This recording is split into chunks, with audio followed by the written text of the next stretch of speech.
का मुद्दा सच में महिलाओं के अधिकार का सवाल है या फिर 2029 के चुनाव से पहले राजनीति का एक सबसे बड़ा केस था।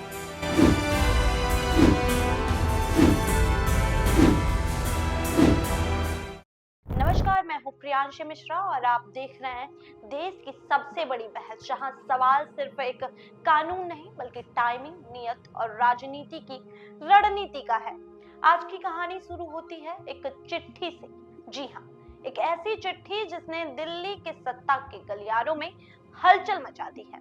ये चिट्ठी लिखी है कांग्रेस अध्यक्ष मल्लिकार्जुन खड़गे ने और भेजी है सीधे प्रधानमंत्री नरेंद्र मोदी को। अब आप सोच रहे होंगे कि आखिर इस चिट्ठी में ऐसा क्या है, तो सुनिए। खड़गे ने प्रधानमंत्री को साफ शब्दों में कहा है कि राज्यों में चुनाव चल रहे हैं और इसी बीच संसद का विशेष सत्र बुलाना कई सवाल अपने आप में खड़े करता है। सवाल ये है कि क्या सरकार सच में महिलाओं को सशक्त बनाना चाहती है या फिर ये एक पूरा कदम सिर्फ राजनीतिक फायदा लेने के लिए उठाया गया है। अब जरा पीछे चलते हैं साल 2023, जब संसद में एक ऐतिहासिक कानून पास हुआ, नारी शक्ति वंदन अभियान। उस वक्त इसे लेकर पूरे देश में खुशी की लहर थी, क्योंकि पहली बार लोकसभा और विधानसभा में महिलाओं को 33% आरक्षण देने का रास्ता जो है वो साफ हुआ था। लेकिन कहानी जो है वो यही खत्म नहीं होती, असली ट्विस्ट तो अब आया है।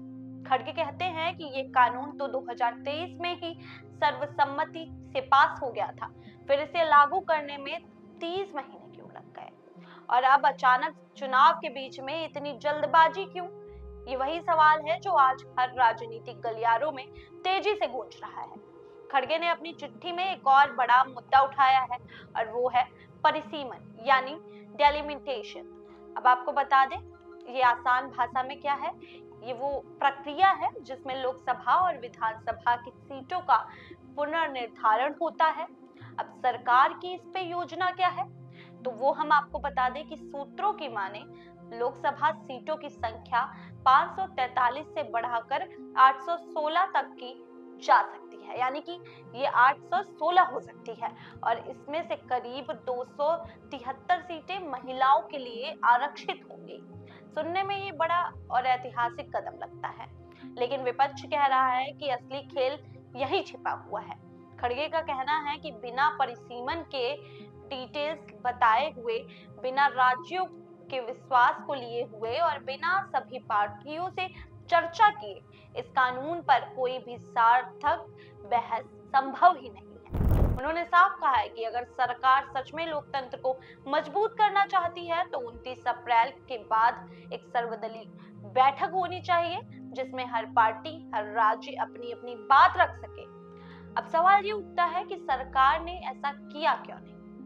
खड़गे का आरोप है कि सरकार ने अपने पत्र में दावा किया है कि उसके राजनीतिक दलों से बातचीत हो गई है, लेकिन हकीकत ये है कि विपक्षी दल लगातार सर्वदलीय बैठक की मांग कर रहे हैं। यानी एक तरफ सरकार ये कह रही है कि सबको साथ लिया गया है और दूसरी तरफ विपक्ष आरोप लगा रहा है कि उसे किसी बात की भनक ही नहीं है। अब ये सिर्फ बयानबाजी नहीं है बल्कि ये भरोसे का संकट है। खड़गे ने अपनी चिट्ठी में सरकार से पिछले फैसलों का भी जिक्र किया है।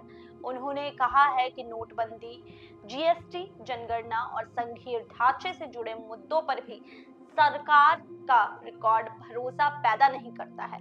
यानी विपक्ष को डर है कि कहीं महिला आरक्षण का मुद्दा भी उसी तरीके से एक तरफा फैसले में ना बदल जाए। अब जरा राजनीति की टाइमिंग को समझिएगा। देश के कई राज्यों में इस वक्त चुनाव चल रहे हैं। पुडुचेरी, असम, केरल में मतदान हो चुका है। पश्चिम बंगाल और तमिलनाडु में मतदान अभी बाकी है और इसी बीच 16 अप्रैल से संसद का विशेष सत्र बुलाया गया है जो 18 अप्रैल तक चलेगा। अब विपक्ष का कहना है कि ये टाइमिंग संयोग नहीं हो सकती, ये रणनीति है और खड़गे ने साफ कहा है कि चुनावों के बीच में इस तरीके से कदम उठाना इस बात को साबित करता है कि सरकार महिला सशक्तिकरण से ज्यादा राजनीतिक लाभ पर ध्यान दे रही है। तो अब सवाल यही है कि क्या वाकई में ऐसा है? क्या सिर्फ सच में सरकार एक बड़ा ऐतिहासिक कदम उठाना चाह रही है यहाँ एक और दिलचस्प बात है कि कांग्रेस ने पहले भी आरोप लगाए थे कि महिला आरक्षण के नाम पर राजनीति की जा रही है और इससे जुड़ा परिसीमन संवैधानिक भी नहीं है और इससे गंभीर परिणाम भी निकल सकते हैं। यानी ये सिर्फ एक कानून का मामला नहीं है बल्कि संविधान, संघीय ढांचा और राज्यों के अधिकार का भी सवाल पैदा कर रहा है। तो अब जो कहानी है इसमें एक दिलचस्प मोड़ आ जाता है।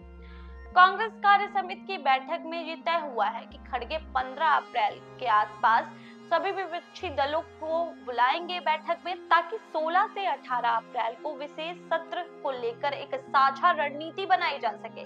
और यानी इससे साफ हो जाता है कि ये मुद्दा जो है अब संसद के अंदर ही नहीं बल्कि बाहर भी एक बड़ा राजनीतिक संग्राम बनने वाला है। अब जरा आम जनता के नजरिए से देखें तो एक तरफ महिलाएं हैं जो सालों से इस कानून का इंतजार कर रही हैं। उन्हें उम्मीद है कि अब उन्हें राजनीति में बराबरी का मौका मिलेगा और दूसरी तरफ राजनीतिक दल हैं जो इस कानून की टाइमिंग और प्रक्रिया पर ही सवाल उठा रहे हैं। तो असली सवाल यही है कि क्या महिला आरक्षण का सपना सच होने जा रहा है या फिर ये भी राजनीति के शोर में कहीं ना कहीं दब कर रह जाएगा। क्या सरकार इस बार सच में महिलाओं को उनका हक दिलाने का काम करने जा रही है या फिर से सिर्फ चुनावी रणनीति का हिस्सा मात्र है ये सब। और सबसे बड़ा सवाल कि क्या लोकतंत्र में इतने बड़े फैसले बिना सर्वसम्मति और बिना पारदर्शिता के लिए जा रहे हैं। आज की बहस यही खत्म नहीं होती क्योंकि आने वाले कुछ दिन बेहद अहम है। 16 अप्रैल से संसद का विशेष सत्र, 29 अप्रैल के बाद संभावित सर्वदलीय बैठक और फिर 2029 का चुनाव। हर कदम, हर बयान और हर फैसला इस देश की राजनीति की दिशा तय करेगा और हम आपको हर अपडेट देते रहेंगे। फिलहाल बने रहिए कंटाप न्यूज के साथ। मैं थी आप सभी के साथ प्रियांशी मिश्रा।